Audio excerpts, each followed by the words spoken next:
unknown focus crew. So like the title says, today we're going to be taking off the inner tie rods and outer tie rods. I'm upgrading or replacing the 16-year-old tie rods. This happens to be the passenger side. So I'm going to show you how to do this if you have the non-sectioned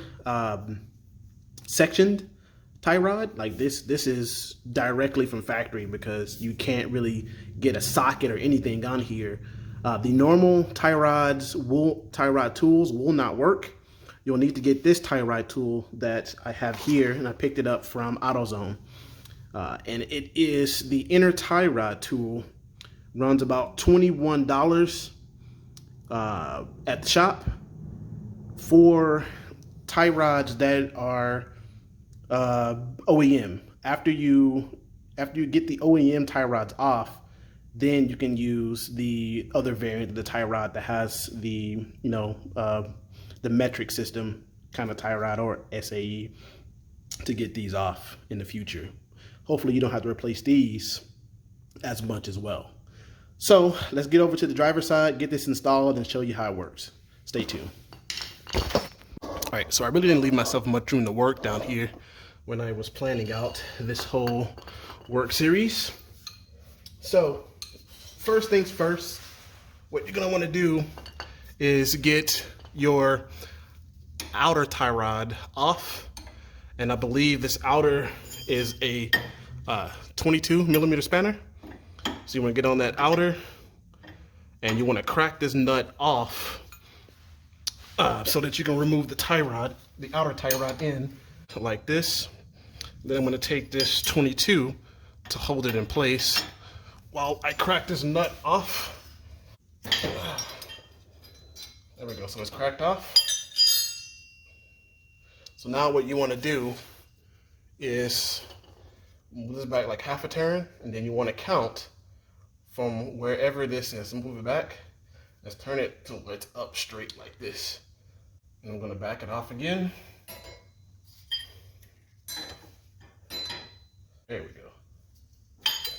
All right, so that's cracked off. So now that it's up, center, we want to rotate this off and remember to count the number of spaces that it rotates, number of revolutions, because we need to put that back roughly when we go to install the new tie rods and ends, and so our alignment will be roughly safe to drive to the alignment shop. You're still gonna have to get alignment anyway, but this will help you roughly get it back so that you're not a danger to everybody on the road. All right, so let's go. So that is 1, 2, 3, 4, 5, 6, 7, 8, 9, 10, 11, 12, 13. So now you can remove this. Coincidentally, the one on the right was 15. This one's 13. So you remove the bolt now. That's off. So up here, you're gonna need to take off this boot clamp using a pair of needle nose pliers. So I'm gonna reach in here and attempt to get this off.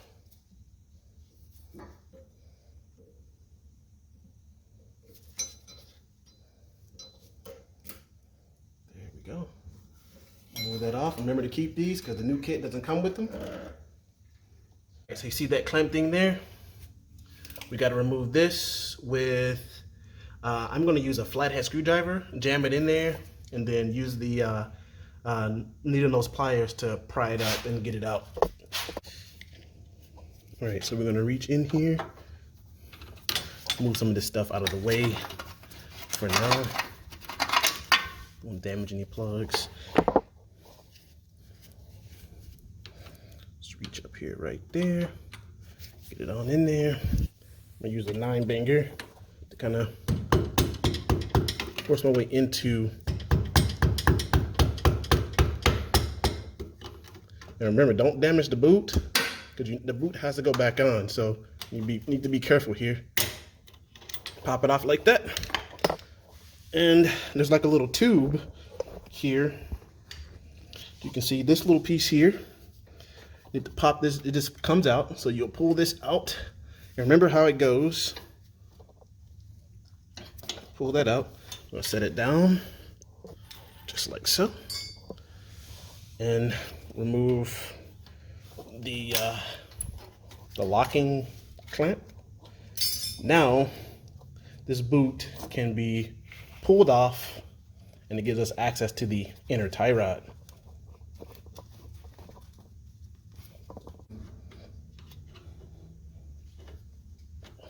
There we go. And remember, try not to damage it because you don't want to get stuff clogged into your rack and pinion. It'll be a very bad day for you. So I'm gonna go up here and free it up from the other side, and I'll turn you back on. Okay, with the boot now removed, as you can see here, we now have access to the inner tie rod, which you can see there. That's the inner tie rod. And like I was saying in the intro, is that you're gonna need this tool in order to have enough clamping force to turn that inner tie rod to get it off. So let's get it all set up and I'll show you how that works and we'll wrench this off. Stay tuned. Get this up and over like this. On this tool are 15mm bolts. You're gonna want to tighten these down pretty tight so that it won't slide around on you. So I'm gonna take my 15mm socket and wrench or ratchet, and we're just gonna tighten it down. So you see this little 3/8 inch socket? You want to fit the corresponding 3/8 inch extension and ratchet into that socket like so. Okay, and you want to make sure you set it so that it is loosening. And you just want to pry down on this, and it's going to be pretty daggum tight for the OEM. The OEM variant is going to be really tight on here, so don't be afraid to give it some force and make sure everything is locked. Like mine is locked in here, like it should be. There we go. All right, so I got my tried and tested pole, and you've seen this before in an episode. I'm gonna put this on the slot and just give it a little pull down. There we go. Now we can just remove this and spin it off. It's that easy once you have the right tools.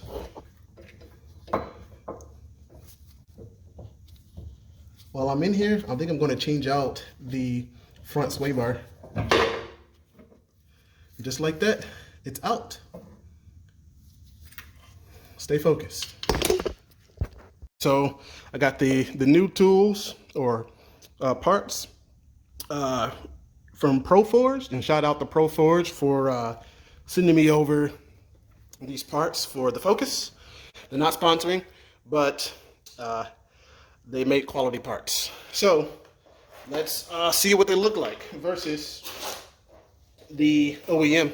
So when you put these two together, they look roughly the same, except that there is a difference at the head. And if you can see, the one on the right is the Proforged one, and it has these little slits in it that allow you to grab down on that head now, where you don't have to use the tool that you have to use for the original. So essentially you only need that tool once you change your inner tie rods out. This one is really wobbly. I can move it really easy.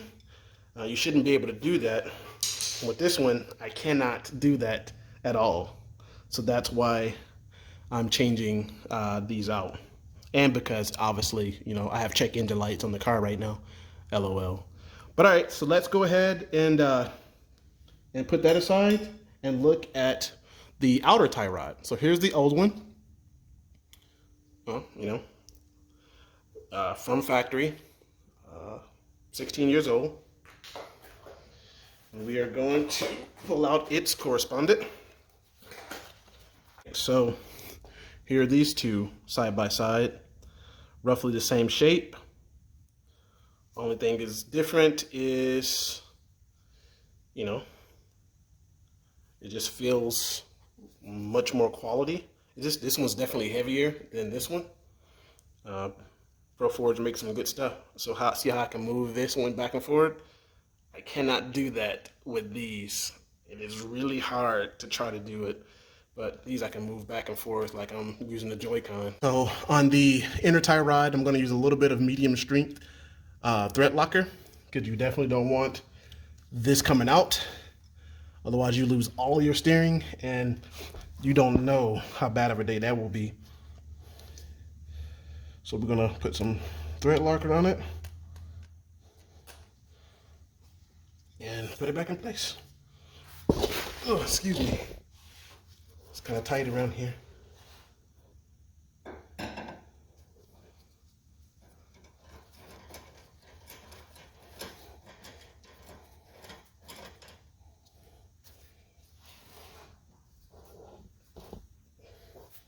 All right, so you want to make sure you torque these down to 60 foot-pounds as per the manual says. I'm actually working on removing the front sway bar. I'm going to put on an aftermarket one as well. So while I'm down here, I might as well remove it. Anyway, yeah, so make sure 60 foot-pounds of torque. And I went to AutoZone, and since I don't have that tool to put those clamps like it has back on, I'm gonna put these hose clamps on, and or you can use zip ties. They all will work the same. So anyway, let's get this on. All right, so now that the boot is on like it should be, we are now going to reinsert the clip here.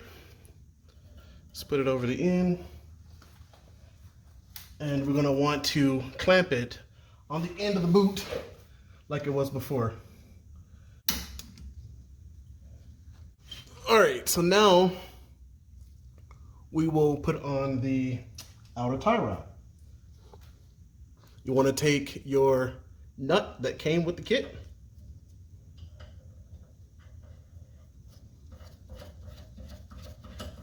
thread this on.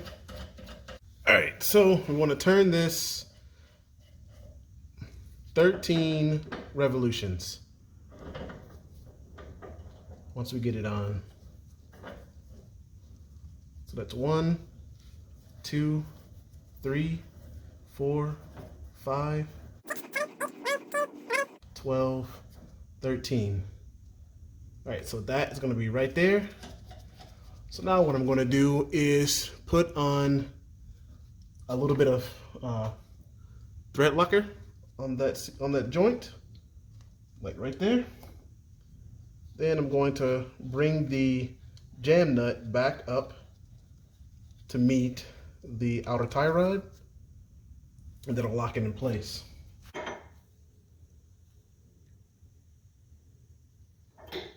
Just like so. And just like that, both sides are done. And I got the hoses. Damn, let me get in there. Got the hoses all connected, the ends all connected. I'll take you to the passenger side so you can look at it. Got the ends all connected, tightened up. We're all good here. Just need to get this out. So, I mean, that's it. If you got the right tool, changing out tie rods and inner tie rods is not a bad job. Just that you need the right tool. And the ones at AutoZone, at least my AutoZone, they don't carry the tool which fits for the aftermarket and or for the OEM model. So, but this works. You just need to get yourself a 3/8 inch torque wrench, and you'll be all set to torque this down. Anyway, if you like this kind of content, don't forget to like, comment, and subscribe to the channel. I got a whole lot of posts and things going on, so you at home can get your focus fixed.